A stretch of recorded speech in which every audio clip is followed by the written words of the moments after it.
الحمد للہ رب العالمین والصلاة والسلام علی سید الانبیاء والمرسلین اما بعد فاعوذ باللہ من الشیطان الرجیم بسم اللہ الرحمن الرحیم۔ الحمدللہ الہادی پروگرام میں مختلف شرعی احکام پر کلام کرتے ہوئے توبہ سے متعلق اللہ تبارک و تعالیٰ کے قرآن میں بیان کردہ شرعی حکم پر ہمارا کلام چل رہا تھا۔ اللہ تعالیٰ نے قرآن عظیم میں کئی مقامات پر توبہ کا حکم ارشاد فرمایا، توبہ کی فضیلت بھی ذکر فرمائی۔ اسی طرح کثیر احادیث میں نبی کریم صلی اللہ علیہ وسلم نے توبہ کے فضائل بیان فرمائے، توبہ کی ترغیب دی ہے، بلکہ حکم بھی ارشاد فرمایا ہے۔ جیسے ہم نے آپ کی خدمت میں فرمان ذی شان ذکر کیا تھا کہ رحمت کونین صلی اللہ علیہ وسلم ارشاد فرماتے ہیں کہ اے لوگو، اللہ تبارک و تعالیٰ کی بارگاہ میں توبہ کرو، کیونکہ میں بھی دن میں 100 مرتبہ اللہ کی بارگاہ میں توبہ کرتا ہوں۔ ایک روایت میں ارشاد فرمایا کہ اللہ کی بارگاہ میں توبہ کرو، میں خود 70 مرتبہ ایک دن میں 70 مرتبہ اللہ تعالیٰ کی بارگاہ میں توبہ کرتا ہوں۔ تو یہ 100 یا 70 کا جو ہنسا ہے، میں نے آپ کو بتایا تھا کہ کثرت کی طرف اشارہ کرتا ہے، یعنی میں خود بھی کثرت کے ساتھ اللہ تبارک و تعالیٰ کی بارگاہ میں توبہ کرتا ہوں، رجوع کرتا ہوں۔ اور اس کی وضاحت میں کر چکا ہوں کہ تمام انبیاء علیہم السلام جمہور علماء اسلام کے عقیدے اور مذہب کے مطابق تمام صغائر اور کبائر سے پاک و صاف ہیں۔ بہرحال تو چونکہ یہ عقیدہ تو فی الحال ہمارا موضوع نہیں ہے، توبہ ہے، تو میں نے آپ کو سمجھایا کہ توبہ اللہ تعالیٰ کی بارگاہ میں اچھے انداز سے مکمل شرائط کے ساتھ کرنا، یہ سمجھ لیجئے کہ نامہ اعمال کو غسل دینا ہے، دھونا ہے، لیکن بائیں والے کو، دائیں والے کو نہیں، کیونکہ یہ نیکیوں والا ہوتا ہے۔ کرامن کاتبین، 2 فرشتے ہیں، کاتبین تثنیہ کا صیغہ ہے، یعنی ہے تو جمع کا، لیکن یہ سمجھ لیں 2 کے لیے استعمال ہوتا ہے کہ یہ مکرم اور معزز فرشتے ہوتے ہیں، جو ایک انسان کی نیکیاں لکھتا ہے، دوسرا انسان کی بدیاں لکھتا ہے۔ تو جب انسان پکی سچی توبہ کر لیتا ہے تمام شرائط کے ساتھ، اور وہ شرطیں میں نے آپ کو ذکر کی تھیں کہ 3 قسم کی 3 ہوتی ہیں کہ نمبر 1 وہ گناہ پہلے کیا ہو، نمبر 2 آئندہ وہ گناہ نہ کرنے کا پختہ ارادہ شرمندگی اور ندامت کے ساتھ، اور تیسرا یہ ارادہ فقط اللہ تبارک و تعالیٰ کے خوف کی وجہ سے ہو، کسی دنیاوی وجوہات کی بنا پر نہ ہو۔ تو جب کوئی 3 شرائط پوری کر کے اللہ کی بارگاہ میں رجوع کرتا ہے تو رب کریم کی رحمت اسے اپنی آغوش میں لے لیتی ہے، اور یہ سمجھ لیجئے کہ نام اعمال کا غسل ہے کہ میرے آقا صلی اللہ علیہ وسلم نے ارشاد فرمایا کہ جب بندہ کامل توبہ کرتا ہے تو وہ گناہوں سے ایسا پاک و صاف ہو جاتا ہے جیسے آج ہی اپنی ماں کے پیٹ سے پیدا ہوا ہے۔ اب آپ اندازہ کریں کہ جب بچہ پیدا ہوتا ہے تو اس کا کوئی گناہ نہیں لکھا ہوتا، حتیٰ کہ نابالغی تک گناہ نہیں ہوتا، لیکن پھر بھی یہ ہو سکتا ہے کہ نابالغ سے صورتاً گناہ ہو جائے، حقیقتاً شریعت اسے گناہ تصور نہیں کرے گی یا اس کو گناہ شمار نہیں کرے گی جب تک بچہ نابالغ ہوتا ہے۔ ہاں نیک عمل کرتا ہے تو اس کے نام اعمال میں نیکی ضرور لکھی جاتی ہے، لیکن اس کا گناہ نہیں لکھا جاتا، لیکن پھر بھی اس سے ظاہراً گناہ تو ہو جاتا ہے۔ اس لیے میرے آقا صلی اللہ علیہ وسلم نے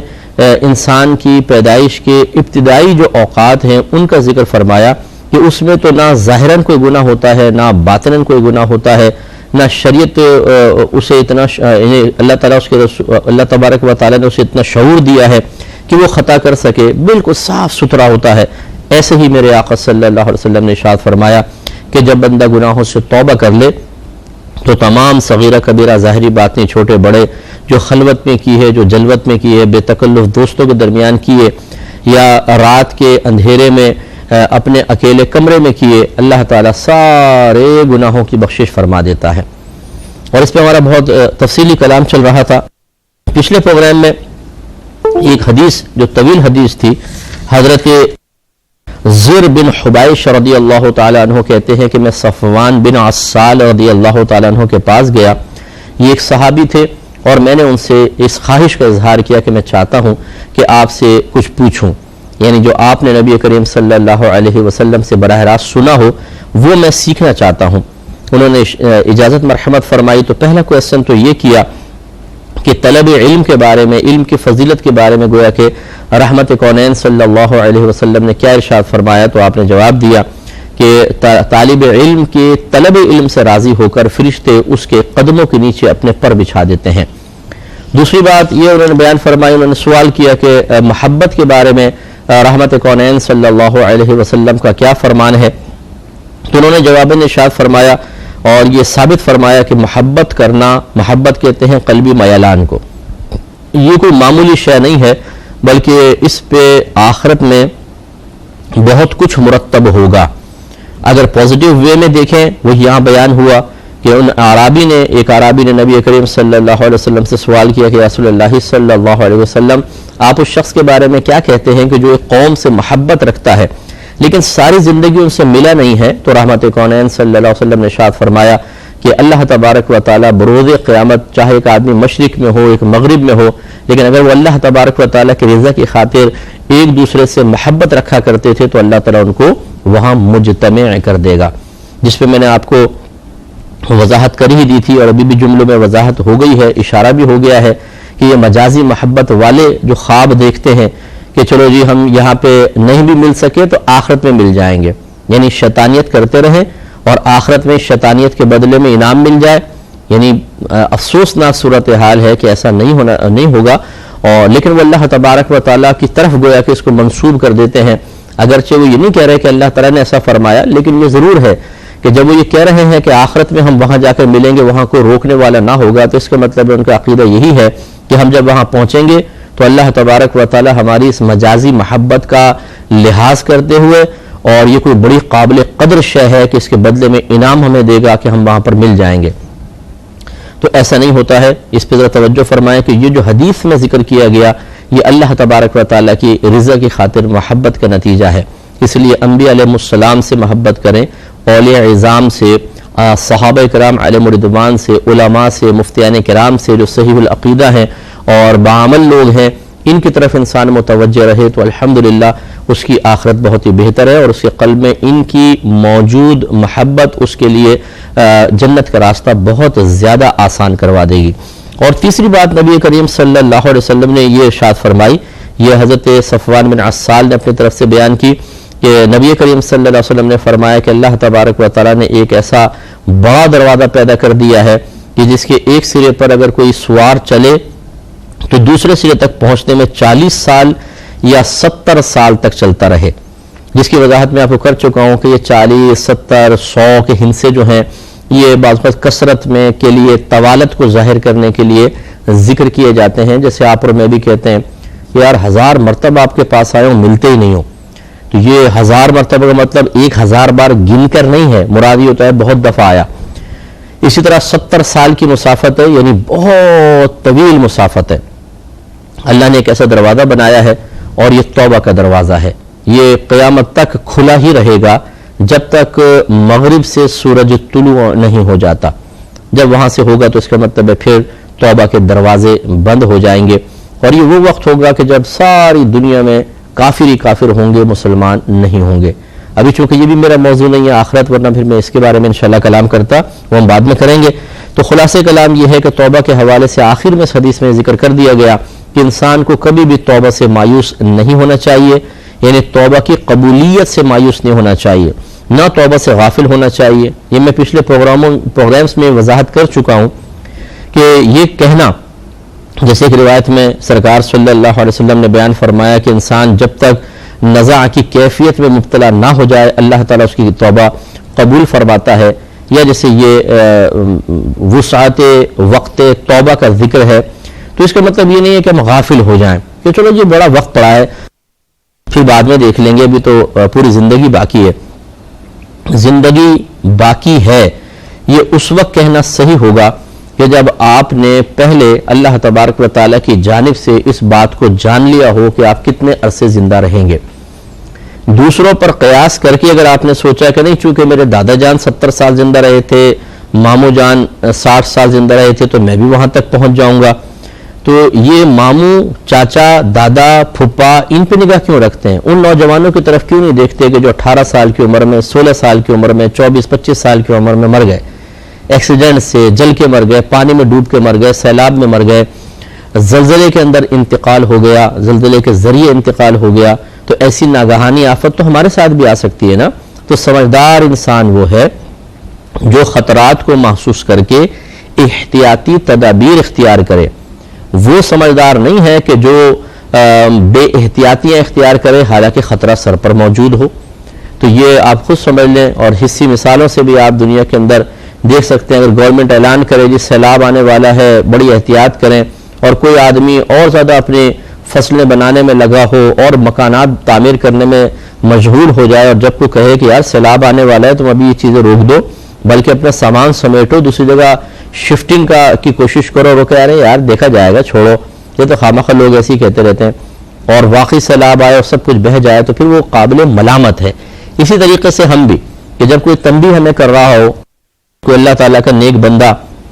میں تو خیر گناہگار ہوں، کوئی نیک بندہ، کوئی صاحب علم، کوئی سمجھدار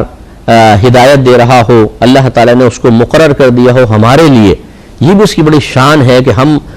اس کی بارگاہ سے بھاگیں، نفس و شیطان کا کہنا مانیں، اور اللہ تبارک و تعالیٰ ہمیں بار بار ایسے مقامات پر آنے کی توفیق دے جہاں پر اس کا ایک مخصوص بندہ موجود ہو جو ہمیں ہدایت دے رہا ہے۔ یہ کتنی بڑی بات ہے کہ اللہ تعالیٰ مقرر کر دے ایک آدمی کو کہ میرے اس بندے کو ہدایت کی طرف لے کر آؤ۔ یعنی ہماری نگاہوں میں تو معاذ اللہ ثم معاذ اللہ بعض اوقات احکام الہی کی کوئی اہمیت نہیں ہوتی ہے، لیکن آپ سوچئے کہ ہم جیسے ناقدر لوگوں کی اللہ تعالیٰ کی بارگاہ میں کتنی مطلب قدر و قیمت ہے، جو وہ اسی کی شان ہے، ہمارا کوئی کمال نہیں ہے کہ وہ ہمارے پاس بار بار ہدایت کے ذرائع بھیجتا ہے، انہیں متوجہ کرتا ہے اور ہمیں جھنجھوڑتا ہے، اور ہمیں اچھی تدابیر کے ساتھ جو لوگ اختیار کرتے ہیں ہدایت دینے کے سلسلے میں، ان تدابیر کے ساتھ ہمیں اپنی بارگاہ میں دوبارہ آنے کا شرف عطا فرماتا ہے۔ تو ان باتوں کو سمجھنا چاہیے اور ہمیں کوشش کرنی چاہیے کہ توبہ کی طرف مائل ہوں۔ میں نے آپ کو ہر پروگرام میں تقریباً یہ کہہ رہا ہوں کہ توبہ کس طرح کرنی چاہیے۔ ایک تو توبہ کی تعریف تھی شرائط کے ساتھ، وہ الگ بات ہے،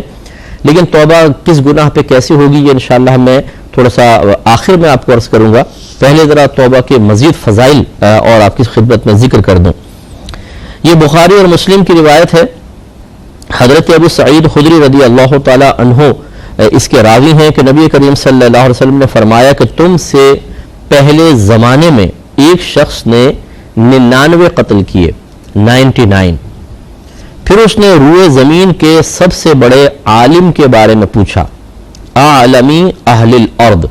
کہ زمین کا جو سب سے بڑا عالم ہے وہ کون ہے، مجھے بتایا جائے تاکہ میں ان کے پاس جا کر اپنی توبہ کے سلسلے میں گفتگو کر سکوں۔ تو کسی نے ایک عابد کے متعلق بتا دیا، یعنی عبادت گزار جو جاہل تھا، جیسے اب ہمارے یہاں پہ ہوتا ہے کہ تسبیحیں ہاتھ میں لے لی ہیں، ہونٹ ہل رہے ہیں، تہجدیں پڑھ رہے ہیں، اشراق چاش پڑھ رہے ہیں، اور درود شریف کثرت سے پڑھ رہے ہیں، نوافل کی کثرت ہے، لیکن جب ان سے بیسکس اسلام کی پوچھی جائیں، ان سے بنیادی مسائل دریافت کیے جائیں، کچھ پتہ نہیں ہے، تو علم نہیں سیکھتے، عبادت کی طرف آ جاتے ہیں۔ تو یہ شخص بھی ایسے ہی تھا کہ اس نے تو پوچھا کہ مجھے صاحب علم بتاؤ جو روئے زمین کا سب سے بڑا صاحب علم ہو، تاکہ میں اس سے جا کر پوچھوں اور اس کی علم کی برکت سے ہدایت کی طرف آ جاؤں۔ لیکن وہ کوئی ایسے تھا کہ جو اس طرح کے عقیدت مند ہوتے ہیں بعض اوقات کہ وہ علم کی قدر نہیں کرتے ہیں، بلکہ کسی نے اگر بہت زیادہ عبادت اختیار کی ہوتی ہے، نوافل پڑھ رہا ہوتا ہے، وہ اس سے متاثر ہوتے ہیں۔ تو اس نے اس کو کہا کہ آپ اس عابد کے پاس چلے جائیں۔ اس شخص نے اس عابد کے پاس آ کر کہا کہ میں نے 99 قتل کیے ہیں، کیا میری توبہ قبول ہوگی؟ اس نے جواب میں کہہ دیا کہ نہیں، تیری توبہ قبول نہیں ہو سکتی۔ تو اس قاتل نے غصے میں آ کر اسے بھی قتل کر دیا اور 100 کی تعداد پوری کر لی۔ پھر اس نے زمین پر کسی بڑے عالم کے متعلق دریافت کیا، یعنی پھر ندامت و شرمندگی ہو گئی۔ اور اس روایت میں یہ الفاظ نہیں ہے، لیکن دوسری روایت میں ہے کہ اس نے تمام کے تمام قتل ناحق کیے تھے، یعنی ایسا نہیں تھا کہ واقعی کسی صحیح عذر اور سبب مجبوری کی بنا پر اس نے قتل کیے ہوں، بلکہ سب کے سب ناحق۔ جیسے عابد نے کہا کہ نہیں تو وہ غصہ ہے، اس کو بھی مار دیا۔ اس طرح 100 قتل اس نے کیے تھے۔ تو پھر لیکن اللہ تعالیٰ کی رحمت بہت بڑی ہے، دیکھیں دل میں توبہ کا خیال آنا، ندامت محسوس ہونا، شرمندگی محسوس ہونا، اس میں بھی ہمارا کمال نہیں ہوتا ہے، یہ اللہ تبارک و تعالیٰ کا فضل و کرم ہے۔